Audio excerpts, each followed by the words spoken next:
Welcome to Adult Play Therapy. I'm your host, the original John 20. Jerry P. And right now we got a special guest for you guys, so check this out. This right here is one of my closest friends. We go way back, Texas legend. Yeah. He's a rock star within his own rights. I'm talking a real rock star, Dallas, Texas own. Remember I told you guys, and this is a Dallas, Texas based show. So we bringing Dallas, Texas straight to you. This is Fat Pimp, the one and only. Hey, what's up? What they do, man? Y'all can call me Chris, man. Whatever it is, man. Fat, Chris, Fat, whatever, man. I'm just blessed to be here. If it's Dallas, I'm all about it. Right on. And we appreciate you being here too on the show. For sure, man. So right now, we are thanking our hosts, you know what I'm saying, our sponsors, Hooters. They're still allowing us to record here. So you guys come through on a Thursday night, you know what I'm saying? We're here between, the hour of 6:30 until we get done recording. Y'all come buy some wings, come buy some wings, come buy some beer, maybe we can buy you a beer, But, come in and enjoy it and be entertained, you know what I'm saying? Allow us to do what we do and you guys check us out while we're doing what we're doing. Maybe we can get one of you guys on the show. Sure. And also we messing with this Oak Cliff.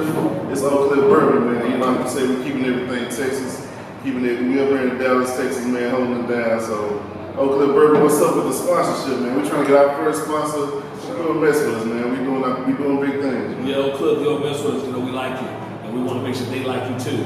All right, so now let's get this show jumped off. The very first topic that we're speaking on tonight is going to be about the Kyrie Irving subject, the anti-Semitic situation that he's dealing with. We want to speak on that momentarily because at the end of the day, we want you guys to understand how we feel here at Adult Play Therapy. You know what I'm saying? We're going to speak our mind. We're going to tell you the truth.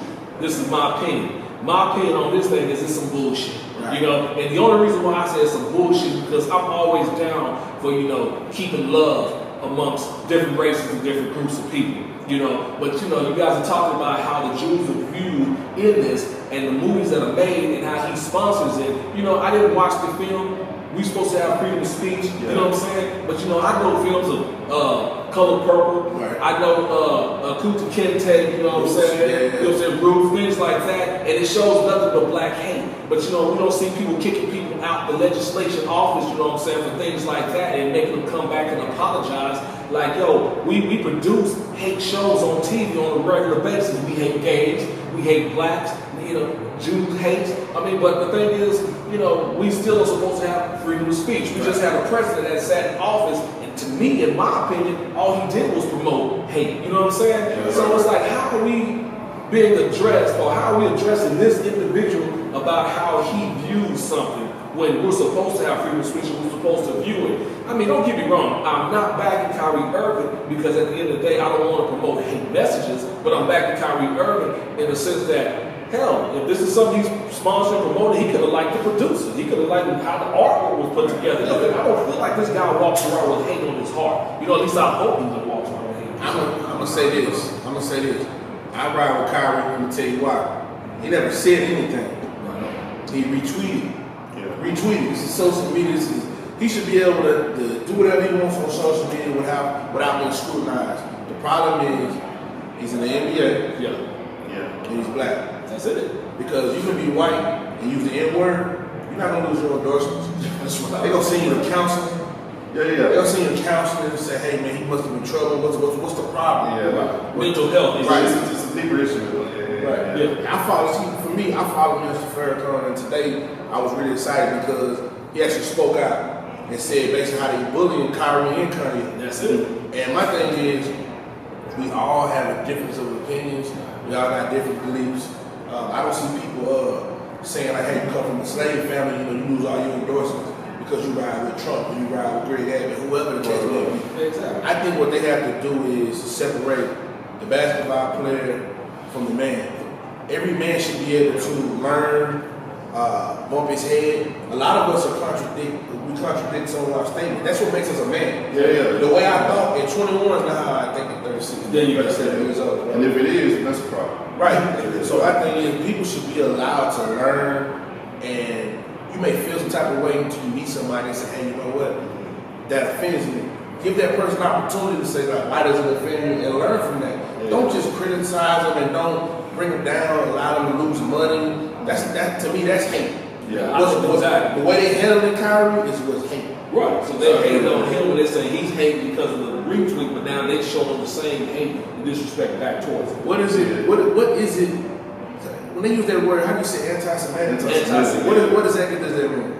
They're just saying hate. I looked up the dictionary. It's hate against Jews. Okay. Yeah, basically that's what it is. It's hate against Jews. But who was the first Jews? Yeah, it was. Okay.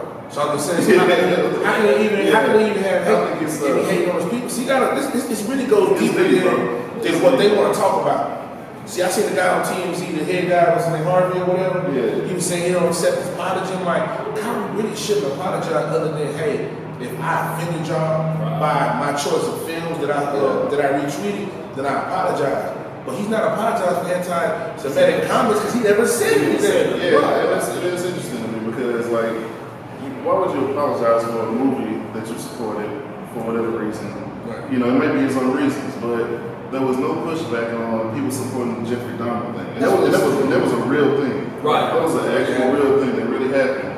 I think it kind of stems back from Kyrie has always been a button pusher with those people. Mm-hmm. When I say those people, you know what I mean? You got to set an example. Yeah, you know, and I mean, even back from when he didn't want to take the jab. Oh, yeah. When he didn't want to take that, the COVID shot. Yeah. And he stood on that. And a lot of people was like, man, you know, he for the money, for the team, and all this kind of stuff. But it was like he stood on something. Very rarely do you get that with an individual that's a millionaire. A young guy that's, 30? Right. That's a millionaire, you know what I'm saying? But I think it stemmed from that, and this is also something that he's not gonna budge on. He shouldn't have to, and he's showing that you don't have to budge on certain things, bro. Even if you believe in something, stand on that. And this generation, not a lot of people are willing to stand on it because they may lose their job, because they may lose their, livelihood, that kind of stuff. They may lose some sponsorships. The hoes might not follow you. Like that, you know what I'm saying? But it's a real thing, though. It is. Niggas ain't trying to lose these bitches. You know what I'm saying? Like, that's a real thing. But, there's never been a time where someone said something about the black community and there has to be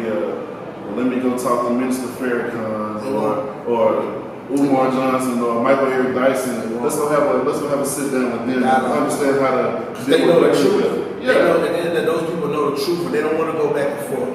Farrakhan spoke about how, they may know that they're wrong, but they ain't never going to admit it. No, because sitting down with Farrakhan means that it's some accountability that you finna have to take. Right. And you're going to have to stand on that with it. All of this stuff. What really hurts my feelings is that they don't care what happens to a black man. They're only concerned with what comes out your mouth, your actions. Mm-hmm. You get what I'm saying? And that's the thing, though. It only matters when it affects them. Right. So you can say nigga all day, like Jerry Heller was a Jew, and he was cool with representing a group called Niggas with Attitude. Right. Talking about killing the police and stuff like that. But when Ice Cube dropped the diss record, he's anti-Semitic. Yeah. And look, you said exactly what the point is. The point is, there's no black individuals. We talked about this last week on the show. Blacks don't own shit. And because we don't own shit, we can't say shit. So when it comes down to it, who owns shit? The Jews. The Jews have always been on top of the game when it comes to the American, you know what I'm saying? Yeah. And it's like, you can't speak on something that's why the gays. See, Dave Chappelle said it best when he was talking about how you get upset with a gay individual who talked against gays or what have you because of the race issue. He was saying that individual was bullied and that individual killed themselves, and their own community was the one that pushed them to commit suicide. He said in the stand-up show. Well, see, that's the thing. When gays own things, when Jews own things, whites that aren't Jewish own things. Us blacks, we don't own shit. Yeah, we got some money, but we still up under the thumb of somebody else that's not of our color. Yeah, so when it comes down to us, we can't say shit about shit. That's one of those things that need to be taught, though, because we, as black culture doesn't know how to sustain ownership and these things. Like we essentially create everything that's fucking cool. Yeah, everything that's cool. Whether it's sports, whether it's fashion, whether it's entertainment, we create the template of what's cool. Right. We need to learn how to create what's cool. It's a big chosen narrative. Because they all got a price. Yeah, that's price. And that's the problem, bro. And we'll sell each other out. And that's what bothers me when I see people like Shaq. I already don't like Barkley, but See, my thing is, somebody on this platform, and I lost all respect for LeBron, but LeBron got on Twitter today and tried to clarify what he said. He said he stands by what he said about he doesn't like nobody that pushes the hate agenda. Right. But he also said the way that they're treating Kyrie is unjust. He doesn't deserve all that. But the problem is, when the spotlight was on you, what you should have said was like, hey, either I don't have nothing to say, or I don't have nothing to say. I'm one of those people like, man, I never want to discredit another black man on a platform like that. Yeah, of course, and especially when LeBron is a powerful individual in the NBA. Yes. And he's intelligent, and the people that are around him are intelligent. So you should think about getting a PR person to send your thoughts or tweets or constructive. To sit down with you and yeah, bro. Because the fact that you initially sent that out. Yeah. Come on, that's bullshit. So let me ask you this: do you think, as athletes, entertainers, we should watch what we say? I do. I totally agree that we should. And the only reason why I say we should, that's why I got double A therapy. That's why we got this pod. Right. So we say what the fuck we want. Right. But at the end of the day, I do feel as if they should watch what they say, only because there's other individuals watching. Now, we can speak our mind, but at the end of the day, we do have to be careful who feelings we're hurt. Right. You know, I think there's a tact in the way you say things. You know, we have to speak our minds carefully. Now, I don't think that takes away from how we feel or takes the credibility away, but the thing is, everyone doesn't see it the way you see it when you say it. It's just like Kevin Hart when he said, I don't want my son to be gay. Yeah. He didn't say I hate gays. He just said the way we were raised, that's just not something that he believes in. You know what I'm saying? Now, he supports whoever you are as a gay, as I do too, but in my household, I try to not want certain things that I was raised up and taught to believe was not right, culturally right, you know what I'm saying, socially right, to affect my household. It's not like it's a bad thing just because I just like things just to roll with the way it's rolling. And then people took that over from Kevin Hart too. Yeah. Oh, they coming. Yeah. Well, and that's what he's supposed to apologize once. And that's the end of it. But the problem that I have, what you just said is that you feel like in your household you don't want to like teach your kids some of the negative things that you were taught growing up. So that's why I say like the way that the Jewish comments always get taken is like, where's the new generation to say, hey man, it's really not that big a deal. Right. That what he tweeted, it's really not that big a deal. Where are the younger generation to say, hey man, daddy, you wrong. Daddy don't say that. I'm gonna tell you, in my household, my kid lets me know if something I say is out of line.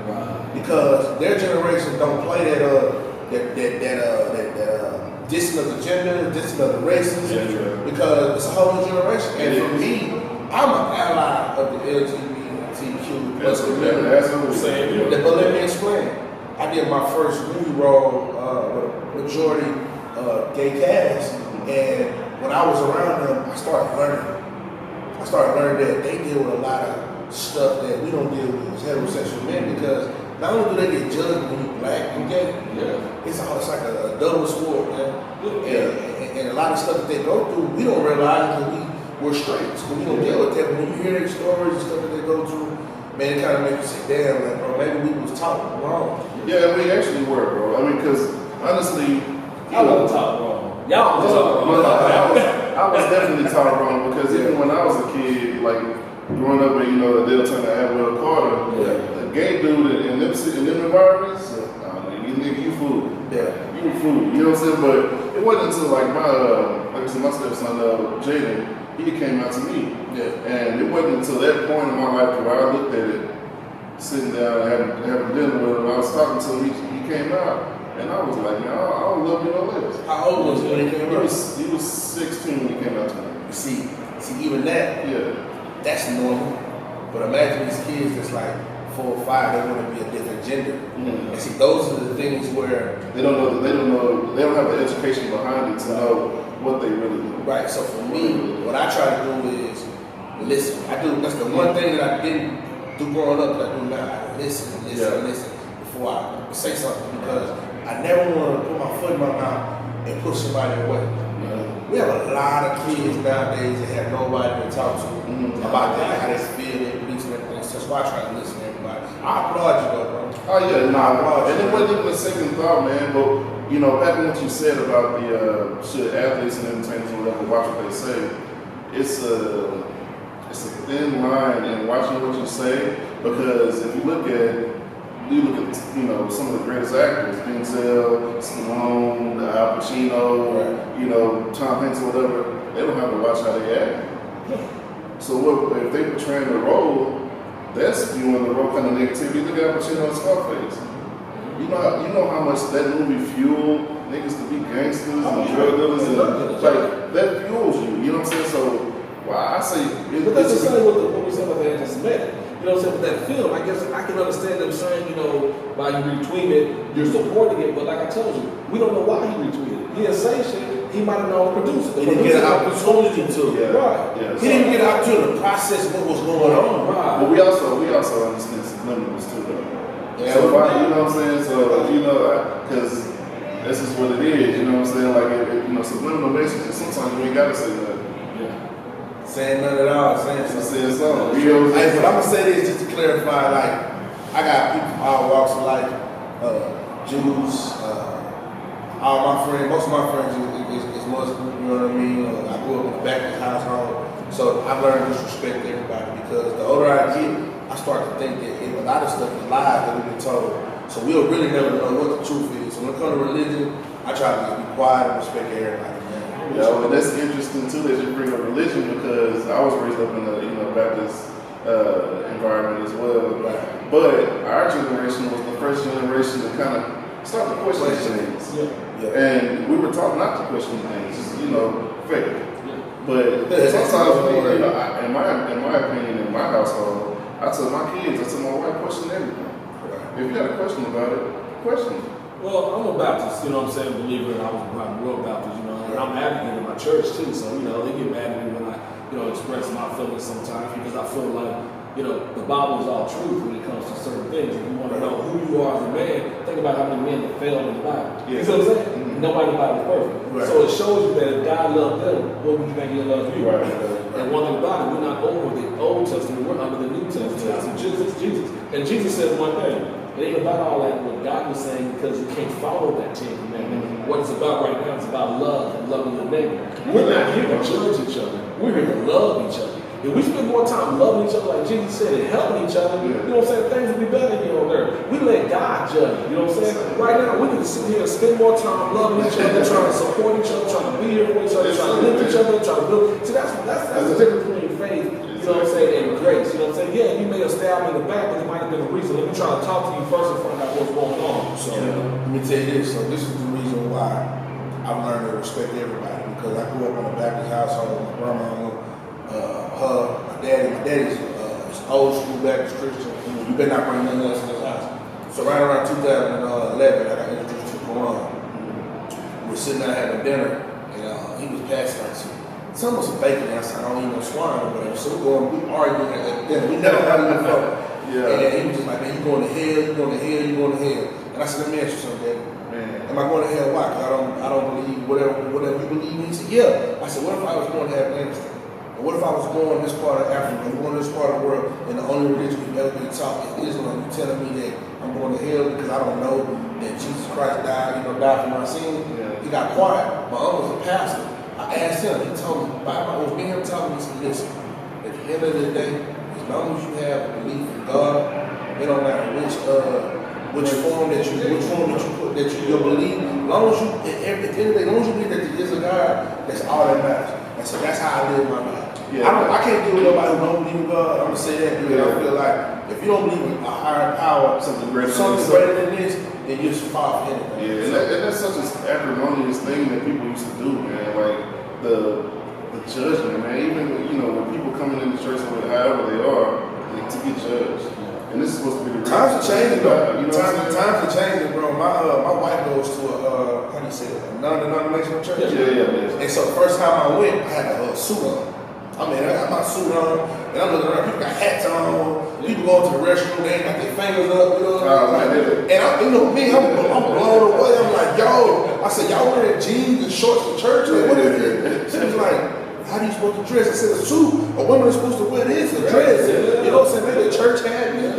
But when I met the pastor, he was like, his biggest thing was what drove him away from the church was the judgment. Exactly. So he tried to create an environment where the youth would come in and dress how they dress, and And now I go to church with a button up. I still don't wear no shorts or hat, but I always got a button up on some slacks. You know, also the Bible said, "Come as you are." See, what people fail to realize is when He says, "Come as you are," it's a multitude of "come as you are." Come as you are is a sinner. Come as you are, and you dress. When you want help, you're not gonna sit there and say, "Well, let me dress up so I can try to get help." No, I need help. I'm desperate. And that's just what I'm doing. I'm coming at you the way I am. Now, you take it from you know. I don't even take the Bible as literal.